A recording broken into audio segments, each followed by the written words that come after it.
भी हो सकता है। इसमें कोई ये हेजिटेशन या वो रखने की बात नहीं है कि अरे यार मेरे साथ कैसे हो गया। ऐसे होता है कि भाई हम पढ़े लिखे हो गए या वो है तो वो बड़ी वो होती है कि हम कैसे बताएं कि ये बेवकूफ़ी या ऐसी टाइप की चीज़ हमसे हो गई। ये बहुत किसी के साथ भी हो सकता है। और उसमें सबसे इम्पोर्टेंट चीज़ है कि जब ऐसी चीज़ हो रही है तो उसको जो है तुरंत आप रिपोर्ट करिए। और ट्रांजैक्शन जब भी आपसे कोई किसी भी प्रकार का ट्रांजैक्शन करने का 2018 से मध्य प्रदेश उच्च न्यायालय ने गवर्नमेंट पैनल के तौर पर भी काम किया है।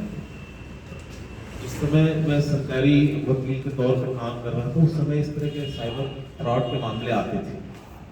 और एक चीज़ मैं आपको बिल्कुल बेबाकी से कहना चाहूँगा कि इस संबंध में ना तो प्रोसिक्यूशन ऑफिसर जो सरकार की तरफ से अपना पक्ष रखते हैं, ना तो उनको अवेयरनेस रहती है। इवन दो हाई कोर्ट के जजेस जो हैं उनको बात समझ नहीं आती। एक मामला आया था हमारा, यही जमतारा से जंप हो के मामला कहीं बंगाल में दिखा रहा था IP एड्रेस में। तो ये साइबर फ्रॉड जो हो रहे थे तो हमको जज को समझाने में 3 दिन लग गए। अल्टीमेटली जब उनको कुछ समझ में नहीं आया तो उन्होंने एक्यूज को जमानत दे दी। भारतीय प्रौद्योगिकी अधिनियम 2000 इसमें संबंध में बना है और मैं आपको ये भी बताऊंगा कि इस संबंध में कोई इफेक्टिव कानून नहीं है। 66 और 53 के तहत मेरे ख्याल से 7 साल और 3 साल की सजा है। पर सबसे बड़ा चैलेंज इसमें आता है कि आप अपराध कैसे साबित करेंगे। अपराध आपके साथ हो गया, जैसे साइबर क्राइम अलग अलग तरह के होते हैं, फिशिंग है, विशिंग है, अवगत कराना और किस किस तरह के क्राइम हो रहे हैं, डेली हो रहे हैं। और वो कहीं ना कहीं जो क्राइम्स हो रहे हैं उसमें जो हम बहुत ही एजुकेटेड प्रोफेशनल सारे तरह के लोग उसका शिकार हो रहे हैं जो अलग अलग फील्ड से। और इसमें जितनी भी इन्वेस्टिगेशंस और बहुत सारी चीज़ें हुई तो उसमें एक पार्ट तो है कि वो है कि भाई कोई क्राइम है तो उसको पुलिस इन्वेस्टिगेट करे और एजेंसी इन्वेस्टिगेट करे वो। पर जो क्राइम की मोडस ऑपरेंडी है, जो क्राइम करने का तरीका है और वो सारी चीज़ें हैं, वो देख के एक ही चीज़ समझ में आती है कि हमारी जानकारी ना होने का ही वो फ़ायदा उठा रहे हैं, या हमारी किसी कमजोरी का, या हमारी अवेयरनेस ना होने का, या हमारे भय का, इस तरह की चीज़ों का फ़ायदा उठा के इस तरह के सारे क्राइम कमिट किए जा रहे हैं। और अगर हम उस चीज़ में जानकारी हो हमारे पास, हम उस चीज़ में लिटरेट हों तो ये ऐसी कोई भी घटना होने से बच जाएगी।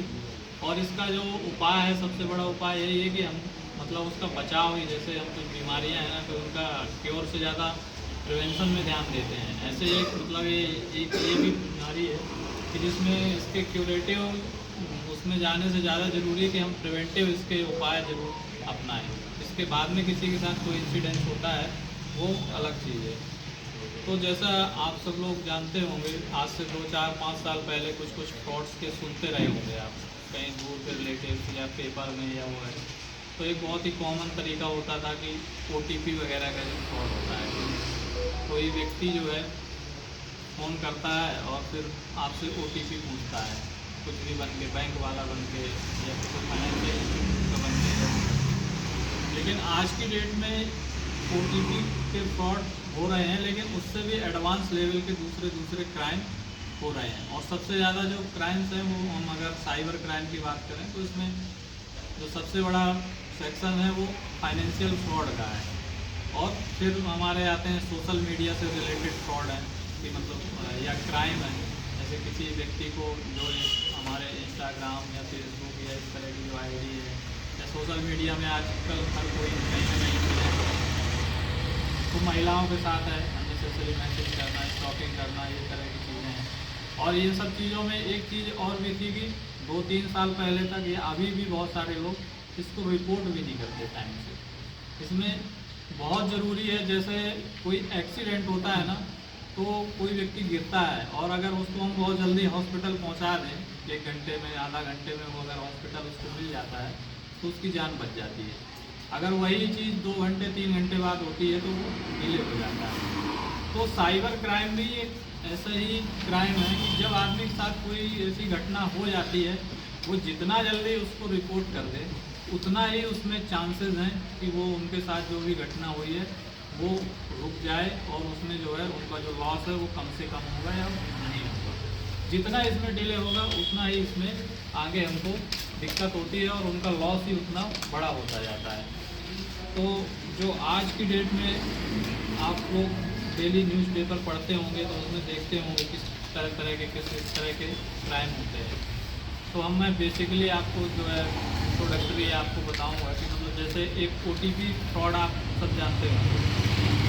OTP फ्रॉड क्या होता है कि हमारा जो मोबाइल है वो बैंक अकाउंट है, वो हमारा कोई ना कोई मोबाइल नंबर जो है हमारे अकाउंट से लिंक है और ये सारी जानकारी जो है हमारे मोबाइल नंबर्स की, हम कितनी जगह अपना मोबाइल नंबर देते हैं, हमारे सोशल मीडिया अकाउंट्स में है,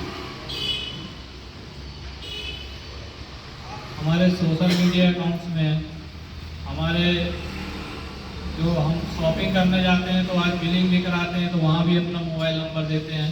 ऐसे बहुत सारी जगह हैं।